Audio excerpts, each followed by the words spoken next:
इस कार्यक्रम के प्रायोजक हैं रोजगार डेवलपर्स। नमस्कार, आप देख रहे हैं पल्स 24 न्यूज में आपके साथ दिव्या पैन्यूली। वक्त हो चला है उत्तराखंड बुलेटिन का, लेकिन उससे पहले नजर डालते हैं हेडलाइंस पर। बागेश्वर में मुख्यमंत्री पुष्कर सिंह धामी ने किया बागनाथ मंदिर का दर्शन, क्षेत्र को धार्मिक और पर्यटन केंद्र बनाने का किया भरोसा। हरिद्वार के थाना बारादाबाद में रात के समय घर में चोरी, सोने चांदी के आभूषण और दस्तावेज लूटे गए। उत्तरकाशी में पारंपरिक पहाड़ों खेलों को बचाने युवाओं ने शुरू की पहल, 14-18 दिसंबर तक प्रतियोगिता का आयोजन। तुम दोनों की मेहनत बहुत रंग लाई है बेटा, घर बहुत सुंदर बना है। ये मेरे पापा का घर। पता है, देख तेरे पापा की नेम प्लेट अपने हाथों से लगाऊंगा। नेम प्लेट तो लग चुकी पापा।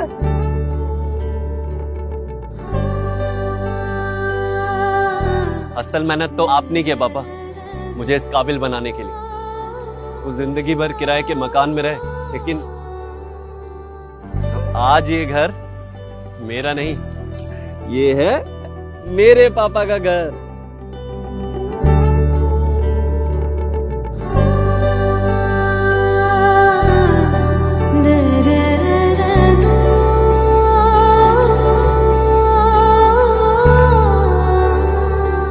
उड़ान सपनों की, आंगन खुशियों का और साथ सकर्णी का।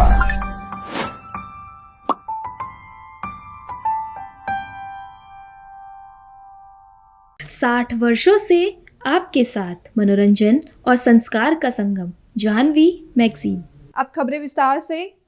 मुख्यमंत्री पुष्कर सिंह धामी ने आज बागनाथ मंदिर में पूजा अर्चना कर प्रदेश के सुख समृद्धि की कामना की। मंदिर दर्शन के बाद मीडिया से बातचीत में मुख्यमंत्री धामी ने बागेश्वर क्षेत्र को धार्मिक और प्राकृतिक धरोहर में समृद्ध बताते हुए कहा कि यह धार्मिक पर्यटन की अपार संभावनाएं हैं, जिन्हें विकसित करने के लिए सरकार योजनाबद्ध तरीके से कार्य कर रही है। मुख्यमंत्री पुष्कर सिंह धामी ने भरोसा दिलाया कि सरकार का लक्ष्य बागेश्वर को पर्यटन और धार्मिक दृष्टि से एक प्रमुख केंद्र के रूप में विकसित करना है। सीएम पुष्कर सिंह धामी ने कहा कि बागेश्वर और आसपास के क्षेत्रों का समग्र विकास सरकार की प्राथमिकताओं में है। उन्होंने बताया कि क्षेत्र में सड़कों, पर्यटन स्थलों, बुनियादी सुविधाओं और धार्मिक स्थलों के उन्नयन पर विशेष ध्यान दिया जा रहा है। मुख्यमंत्री ने यह भी कहा कि यह क्षेत्र तेजी से प्रगति की ओर बढ़ रहा है और स्थानीय लोग, खासकर महिलाएं, स्वरोजगार और सामाजिक कार्यों में उल्लेखनीय भूमिका निभा रही है। उन्होंने आगे बताया कि पिछले दिन सभी विभागों के अधिकारियों के साथ व्यापक समीक्षा बैठक की, जिसमें विभिन्न विकास परियोजनाओं और योजनाओं की प्रगति पर विस्तार से चर्चा की गई। क्योंकि बागेश्वर भगवान बागनाथ की भूमि है और इस भूमि का अपना बहुत पौराणिक महत्व है। मानसखंड से लेकर सभी हमारे ग्रंथों में, और मां सरयू का तट भी है। यहाँ कौसानी जैसा हमारा विश्व प्रसिद्ध स्थान भी है, पिंडारी ग्लेशियर है, अनेक स्थान यहाँ पर हैं जहाँ धार्मिक क्षेत्र में पर्यटन की अपार संभावनाएं हैं। और मानसखंड मंदिर माला मिशन के तहत हमने यहाँ के बागनाथ मंदिर सहित अन्य मंदिरों को भी लिया। आज प्रातःकाल में यहाँ के हमारे युवा खिलाड़ियों से भी मिला, बच्चों से भी मिला, उनके बीच में भी गया हूँ। और सरयू का अपना महत्व है। लोग यहाँ पर उत्तरायणी के पर्व के अवसर पर बहुत बड़ी मात्रा में विधि विधान से अपने बच्चों के योग्योपवीत संस्कार, अन्य धार्मिक काम करते हैं। उस दृष्टि से इस पूरे क्षेत्र का एक समग्र विकास हो, समग्र रूप से इसका मास्टर प्लान बने, उस दिशा में हम लोग काम करेंगे। भगवान बागनाथ की कृपा से, बैजनाथ की कृपा से, यहाँ के हमारे सभी देवी देवताओं की कृपा से ये क्षेत्र अब धीरे धीरे काफी प्रगति की ओर आगे बढ़ रहा है। यहाँ पर कीवी मिशन में बहुत अच्छा काम हो रहा है। अन्य जो हमारे मत्स्य के क्षेत्र में हैं, पशुपालन के क्षेत्र में हैं, हमारी महिलाएं यहाँ की बहुत अच्छा काम कर रही हैं। स्वयं सहायता समूह यहाँ पर पुराने हमारे जो पौष्टिक रूप से लाल चावल है, मड़वा है, भट्ट हैं, गहत हैं, सभी का उत्पादन यहाँ पर हो रहा है। माल्टा का भी बढ़िया स्कोप है।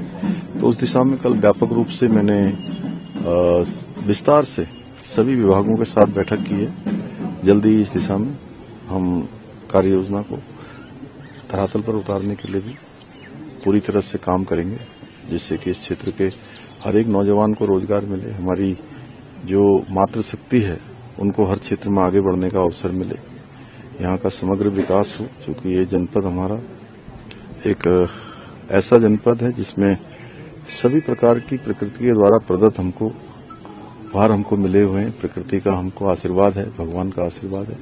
हम सब मिलकर इसको आदर्श जनपद के रूप में आगे बढ़ाएंगे। सौगात कोई बड़ी सौगात से जिले को चल रहा है, सौगात के लिए जो है सभी इतने सारे विकास के काम हो रहे हैं, एक काम हो तो बताया जाए, सभी बहुत सारे काम चल रहे हैं। हरिद्वार में नशा मुक्ति अभियान को मजबूत करने के लिए हरिद्वार पुलिस लगातार जागरूकता गतिविधियां चला रही है। वरिष्ठ पुलिस अधीक्षक हरिद्वार के निर्देश पर ANTF anti narcotics task force प्रभारी के नेतृत्व और प्रधानाचार्य ओम प्रकाश गोनियाल के सहयोग से भल्ला म्यूनिसिपल इंटर कॉलेज में नशे के विरुद्ध चित्रकला प्रतियोगिता का सफल आयोजन किया गया। इस अवसर पर पुलिस अधिकारियों ने कहा कि युवाओं को नशे से दूर रखने के लिए समाज, विद्यालय और प्रशासन तीनों को मिलकर कार्य करना होगा। इस कार्यक्रम का मुख्य उद्देश्य छात्रों और युवा वर्ग को नशे से दुष्प्रभावों और नशा तस्करी के खतरों तक नशा मुक्त समाज के निर्माण के प्रति जागरूकता करना है।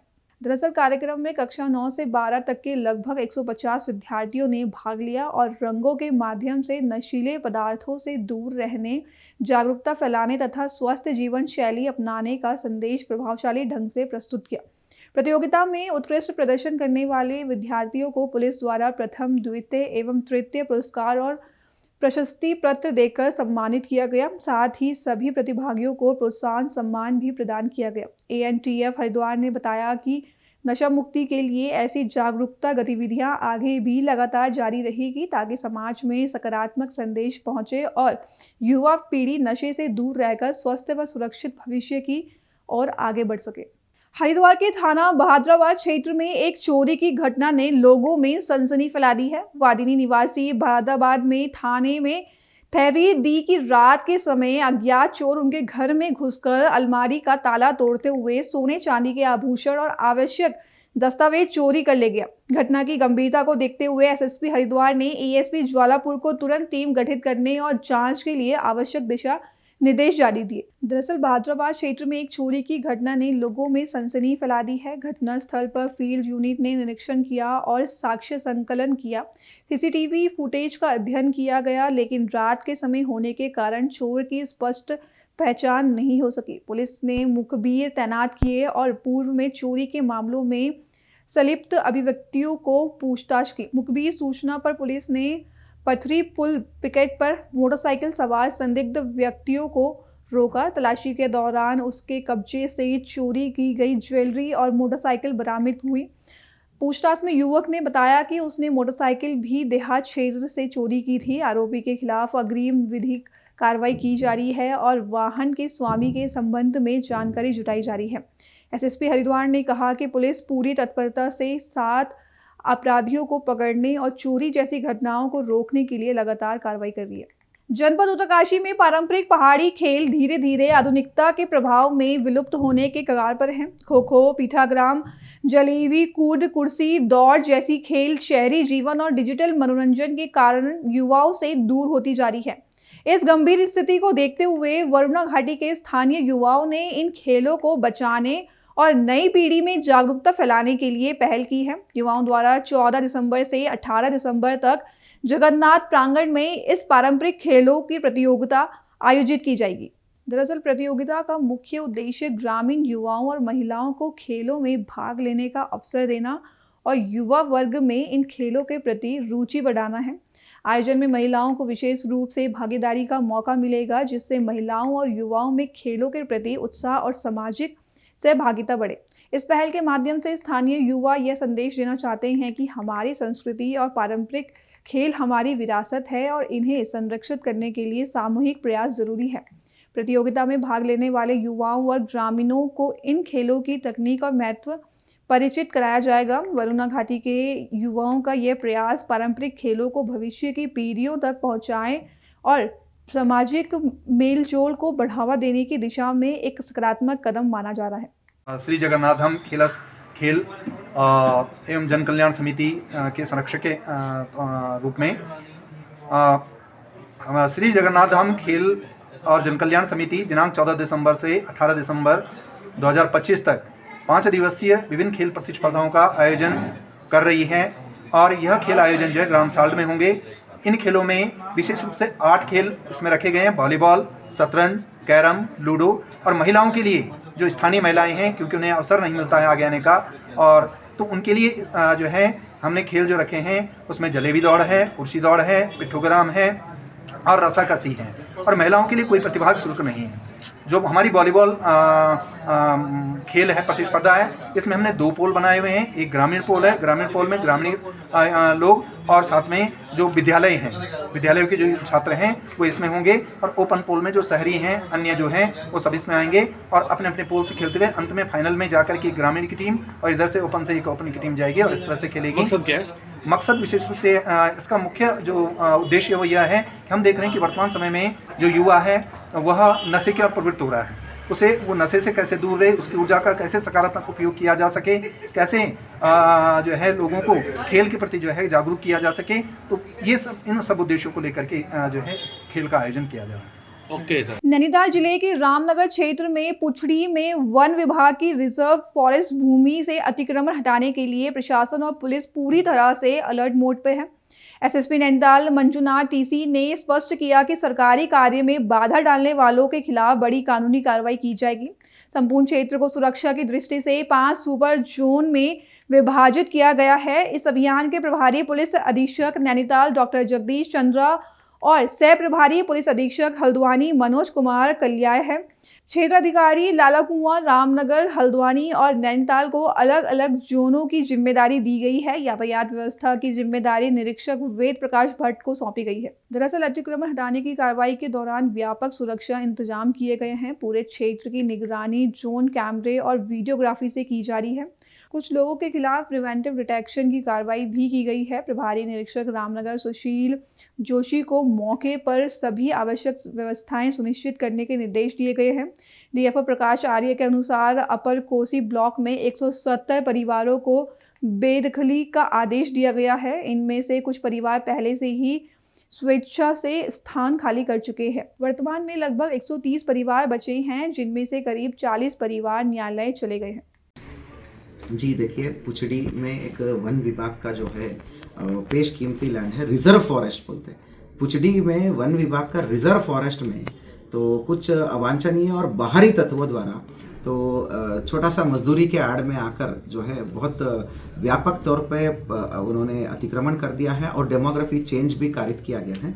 कुल मिला के इसके तहत जो है फॉरेस्ट विभाग ने सारे नियमानुसार, ये फॉरेस्ट विभाग का ऑपरेशन है, फॉरेस्ट विभाग ने हमें केवल फोर्स मांगा है, तो हमने सारी संसाधन पुलिस प्रशासन और प्रशासन की विभिन्न विभागें जैसे कि पीडब्ल्यूडी विभाग, बिजली विभाग, स्वास्थ्य विभाग, नगर निगम, ये सभी लोग जो है अपने अपने आवश्यक संसाधनों को हमने जुटा के फॉरेस्ट विभाग को उपलब्ध कराया है। अभी जो है कल जो है वन विभाग, पुलिस विभाग और प्रशासन की नेतृत्व में तो वन विभाग जो है उसको ऑफिशियली उसका अतिक्रमण के जद में आने वाले स्ट्रक्चर्स को हटाएंगे।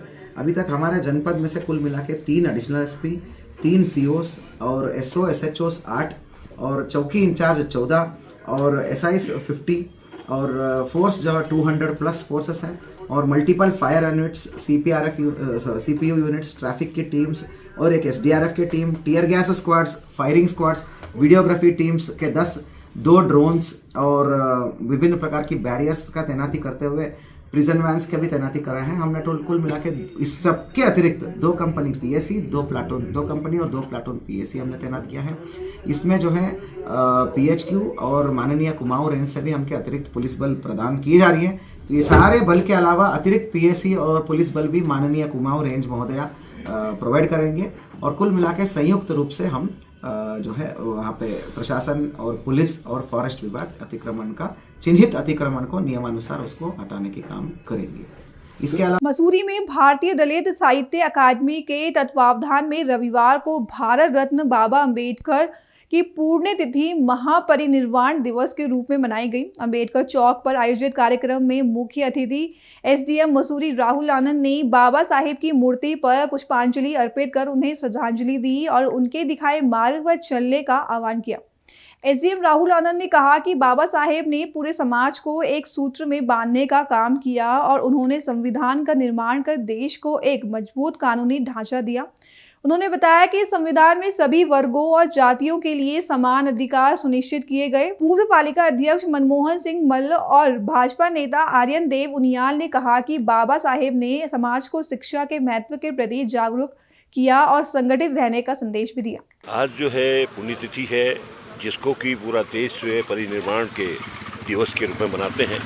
उसी रूप में आज मसूरी में समिति के माध्यम से यहाँ पर जो है पुण्यतिथि मना रहे हैं। पूरा देश और दुनिया इसको बड़े धूमधाम के साथ और बड़े भव्य स्वरूप के साथ जो है मना रहा है, क्योंकि वे ऐसे महापुरुष थे जिन्होंने इस देश के लिए अपनी जो उनकी एक सोच थी कि कैसे दलित समाज, महिला समाज, जिनको कि समाज में कि कोई पूछता नहीं है, उसको कैसे उठाने का उन्होंने कार्य किया और क्या क्या उनके साथ जो है बचपन से लेके क्या क्या यातनाएं उनके साथ हुई, क्या क्या उनके साथ दुर्व्यवहार किया गया दलित समाज की वजह से, उसको दूर करने के लिए उन्होंने एक ऐसे परिवार में जन्म लिया जो कि एक गरीब परिवार था। पर लेकिन अगर आज उनकी उपलब्धियां देखेंगे, वो उनकी उपाधियां देखेंगे तो बहुत अच्छे अच्छे जो करोड़पति घर के भी थे उनके पास इतनी उपाधियां नहीं है। डॉक्टरेट दो सब्जेक्ट में अमेरिका पढ़ना, इंग्लैंड पढ़ना, इस तरह से उन्होंने इस देश के लिए वो किया है। और बाद में जब इस देश की आज़ादी मिली तो आज़ादी के बाद जो इस देश को जो चलना था वो संविधान के उससे चलना था, दायरे में चलना था और संविधान का उन्होंने निर्माण किया। और संविधान समिति के बहुत सम्मानित अध्यक्ष थे और सम्मानित अध्यक्ष के साथ साथ उनकी जो एक सोच थी कि दलित समाज को और सर्व समाज को कैसे बराबर का हक मिले, ये उनकी बहुत बड़ी सोच थी। और एक अच्छा संविधान बना करके उन्होंने देश को विकास के रास्ते पर आगे बढ़ाने को और सब समाज को आगे बढ़ाने का जो कार्य किया है, हम आज उनको श्रद्धा सुमन अर्पित करते हैं उनके पुण्यतिथि पे कि उनके जो बताए हुए रास्ते हैं उनको हम कैसे अपने दिलो दिमाग अपने अमल में लाएं, ये सबसे बड़ी चिंता का विषय है। देखिए, बाबा भीमराव अंबेडकर जी सिर्फ एक व्यक्ति नहीं, वो भारत के संविधान की, समता मूलक समाज की और हमारे पूरे जो भारत की आत्मा थे। और उन्होंने शोषित, वंचित, कमज़ोर लोगों की आवाज़ देने का काम किया। उन्होंने हमें एक ऐसा संविधान दिया जिसने समान अधिकार, जिसने समानता और बंधुत्व की बात करी। और आज उनके महापरिनिर्वाण दिवस पे हमें ये संकल्प लेना चाहिए कि और संकल्प दोहराना चाहिए कि हम उनके विचार और उनकी आत्मा को ज़िंदा रखें। हम भारत की संस्कृति, हम भारत की जो भावना है नॉन डिस्क्रिमिनेशन की, सोशल इनजस्टिस को हटाने की, वो ज़िंदा रखें और हम आगे बढ़े, जिससे हमारी आने वाली पीढ़ी भी याद रखे कि संविधान हमें इतना सशक्त दिया गया था संविधान निर्माताओं ने कि वो आज भी फूल रहा है, आज भी प्रफुल्लित है। हरिद्वार से एक बड़ी खबर सामने आई है, जहां जिला अस्पताल के मोर्चरी में रखे एक मृतक के शव को चूहे ने बुरी तरह से नोच डाला। इस लापरवाही ने परिजनों और लोगों में भारी आक्रोश फैला दिया है। अस्पताल प्रबंधन और प्रशासन ने मामले की जांच के आदेश दे दिए हैं। 36 वर्षीय लखन शर्मा उर्फ लक्की का निधन बीती रात हुआ था। उनका शव मोर्चरी में रखा गया था, लेकिन मोर्चरी के फ्रीजर खराब होने और डॉक्टर ना होने से सुरक्षा में बड़ी चूक हुई है। चूहों ने शव के चेहरे, आंख, कान और नाक तक नोच डाले। परिजनों ने शव देखकर हंगामा शुरू कर दिया। दरअसल हरिद्वार के जिला अस्पताल के मोर्चरी में रखे एक मृतक के शव को चूहों ने बुरी तरह से नोच डाला। घटना के बाद अस्पताल परिसर में भारी तनाव रहा। स्थानीय राजनीतिक दल भी मोर्चरी पहुंचे और अस्पताल प्रशासन से जवाब मांगने लगे। प्रबंधन ने फ्रीजर खराब होने की बात स्वीकार की है और जांच के आदेश दे दिए हैं। प्रशासन की प्रतिक्रिया एसपी सिटी अभय प्रताप सिंह ने बताया कि हाई लेवल जांच समिति गठित कर दी गई है। जांच की रिपोर्ट 3 दिनों में जिलाधिकारी को सौंपे जाने की बात कही गई है। पुलिस ने कहा कि पोस्टमार्टम को फिर से करवाया जा रहा है और जिम्मेदारों के खिलाफ सख्त कार्रवाई सुनिश्चित की जाएगी। देखिए, जिला अस्पताल जो मोर्चरी है वहाँ पे एक मृत व्यक्ति का शरीर रखा हुआ था और आज उसमें पीएम की कार्रवाई के लिए निकाला गया था। पंचायतनामा पोस्टमार्टम की कार्रवाई चल रही थी। उसी में परिजन लोगों के द्वारा ये आपत्ति की गई कि जब वहाँ पे मोर्चरी में शव रखा गया था तो उसमें शायद चूहों से हमले की बात इनके द्वारा प्रकाश में लाई गई।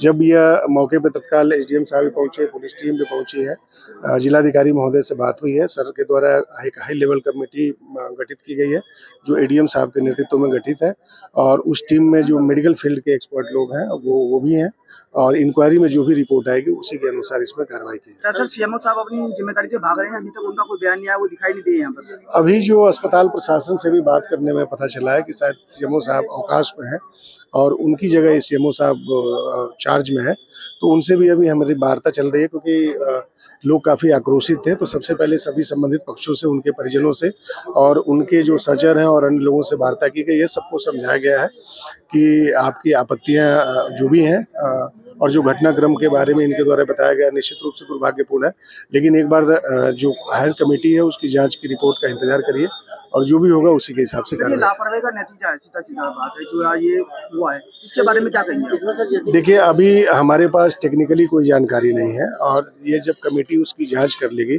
जो अस्पताल एडमिनिस्ट्रेशन है और जो इंक्वायरी कमेटी है वो एक एक चीज़ को देखेंगे और उन्हीं की जांच रिपोर्ट। अभी हमने केवल जो आरोप है उन्हीं के संबंध में सुना है और चूंकि लोग काफ़ी आक्रोशित थे और जो हमारी प्रथम वरीयता थी शांति व्यवस्था को कायम करना और यहाँ का एक अच्छा माहौल क्रिएट करना, तो वो चीज़ें अभी हो चुकी है। सभी पक्षों से बात की गई है और उनको बताया भी गया है कि अगर आपकी कोई आपत्ति है तो आप प्रशासन के समक्ष, अस्पताल प्रशासन के समक्ष रखें और जो जिम्मेदार अधिकारी है उनके सामने। जो अस्पताल एडमिनिस्ट्रेशन है और जो इंक्वायरी कमेटी है वो एक एक चीज़ को देखेंगे और उन्हीं की जांच रिपोर्ट। अभी हमने केवल जो आरोप है उन्हीं के संबंध में सुना है और चूंकि लोग काफ़ी आक्रोशित थे और जो हमारी प्रथम वरीयता थी शांति व्यवस्था को कायम करना और यहाँ का एक अच्छा माहौल क्रिएट करना, तो वो चीज़ें अभी हो चुकी है। सभी पक्षों से बात की गई है और उनको बताया भी गया है कि अगर आपकी कोई आपत्ति है तो आप प्रशासन के समक्ष, अस्पताल प्रशासन के समक्ष रखें और जो जिम्मेदार अधिकारी है उनके सामने। होने बॉडी की आँख नाक उतर ली, इसके बारे में क्या कहेंगे आप? हाँ, जैसे कि आपको पता है कि यहाँ हॉस्पिटल में ऐसी घटना की सूचना प्राप्त हुई है। जिलाधिकारी महोदय के निर्देश के अनुपालन में भी आया हूँ, एसडीएम है, सब पुलिस के लोग भी आए हैं, स्वास्थ्य विभाग के अधिकारी भी आए हैं। तो जो शिकायत मिली थी, जो परिवार का कहना है कि ऐसी घटना रात को हुई है, चूहे के द्वारा उसमें उनके अंग को क्षतिग्रस्त पहुँचाया गया है और उसमें जो आक्रोशित है उनके परिवार के लोग हैं, अन्य जो जनप्रतिनिधि आक्रोशित लोग हैं, उनसे भी वार्ता की जा रही है। अभी जिलाधिकारी महोदय ने, अपर जिलाधिकारी प्रशासन जो कि मैं ही हूँ, मुझे जांच अधिकारी नामित कर दिया गया है। इसमें मजिस्ट्रेट जांच के आदेश किए गए हैं और 3 दिन में रिपोर्ट देने के लिए कहा है। मेरे द्वारा इसका प्रारंभिक रूप से निरीक्षण कर लिया गया है। जो भी इसमें घटना होगी उसमें दोषी होगा उनके खिलाफ कार्रवाई की जाएगी और जो उसमें पीड़ित पक्ष है, जो परिवार पक्ष है, उनसे वो भी वार्ता की जा रही है। सर, जब यहाँ पर हॉस्पिटल ट्रांसफर हो चुका है तो मुर्दा घर यहाँ पर ये क्यों रखा गया, जब पूरी सुविधाएं मेरा हॉस्पिटल में ट्रांसफर कर दी गई? इसको जांच में देख लिया जाएगा। इसको प्रारंभिक रूप से मैंने इस पर जैसे ही जिलाधिकारी महोदय द्वारा मुझे निर्देश किया गया कि आपकी अध्यक्षता में कमेटी बनाई गई है, आपको उसमें 3 दिन के अंदर रिपोर्ट देनी है। तो मैंने, चूंकि मैं यहाँ आ ही गया था उस तब तक, तो मेरे एक निरीक्षण किया जा रहा है। मैं और भी इसको निरीक्षण किया करूँगा, जो कथन आपका कहेंगे उसको जांच में सम्मिलित करते हुए। क्या कारण है कि कुछ आपत्तिजनक होता तो सीएमओ साहब नदारद दिखते हैं, कोई वहाँ उनकी उपस्थिति नहीं होती? सीएमओ साहब को जैसे अभी मुझे अवगत कराया गया है कि जो प्रभारी सीएमओ है उनके द्वारा अवगत कराया कि वो 28 तारीख से ही 1 माह के अवकाश पर है, क्योंकि वो पहले से ही हैं, आज ही अनुपस्थित नहीं है, वो पहले से ही अवकाश पर है। तो अब वो किसी अपने पारिवारिक कारणों से अवकाश पर होंगे और 1 माह के अवकाश पर बताया गया है। तो अगर उसमें उनका भी कोई ऐसा दोष रहेगा तो उसमें भी कोई ऐसा नहीं, जांच में सब सम्मिलित करते हुए और पूरे बिंदु पर जांच करके जिलाधिकारी महोदय को रिपोर्ट प्रेषित की जाएगी। सर, कावड़ के तुरंत बाद जिलाधिकारी महोदय ने यहाँ पर निरीक्षण किया था और मोर्चरी की सुविधा सुधारने के लिए उन्होंने एक राशि का भी किया था, प्रावधान दिया था, उसको लेकर क्या रहा फिर यहाँ पर? नहीं, वो प्रोसेस में है। चूंकि हॉस्पिटल यहाँ से शिफ्ट हो रहा है, मोर्चरी भी शिफ्ट होनी है, तो उसी प्रोसेस में, चूंकि जो मोर्चरी में जो काम होने थे, तात्कालिक रूप से जो काम होते थे, जो मशीनरी के जो उसका फ्रीजर है सही होने चाहिए थे, लेकिन मुख्य रूप से देखने की बात यह है कि जो फ्रिज सही थे उसमें भी बॉडी को नहीं रखा गया है। मुख्य रूप से यही जो प्रबंधन की लापरवाही है वो सामने आ रही है। अब उसमें चाहे छोटा कर्मचारी हो चाहे बड़ा कर्मचारी हो, दोषी है तो दोषी के खिलाफ कार्रवाई की जाएगी। अभी के लिए बस इतना ही। देश विदेश की खबरों के लिए जुड़े रहे पल्स 24 न्यूज के साथ। तब तक के लिए नमस्कार। इस कार्यक्रम के प्रायोजक थे रोजगार डेवलपर्स। तुम दोनों की मेहनत बहुत रंग लाई है बेटा, घर बहुत सुंदर बना है। ये मेरे पापा का घर। पता है, देख तेरे पापा की नेम प्लेट अपने हाथों से लगाऊंगा। नेम प्लेट तो लग चुकी पापा।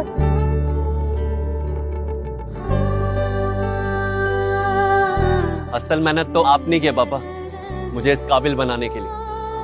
वो जिंदगी भर किराए के मकान में रहे, लेकिन तो आज ये घर मेरा नहीं, ये है मेरे पापा का घर।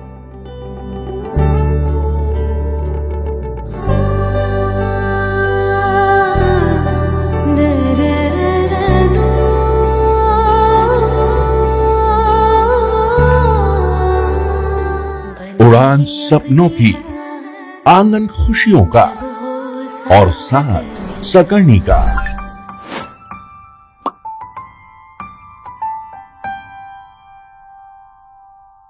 60 वर्षों से आपके साथ मनोरंजन और संस्कार का संगम, जाह्नवी मैगजीन।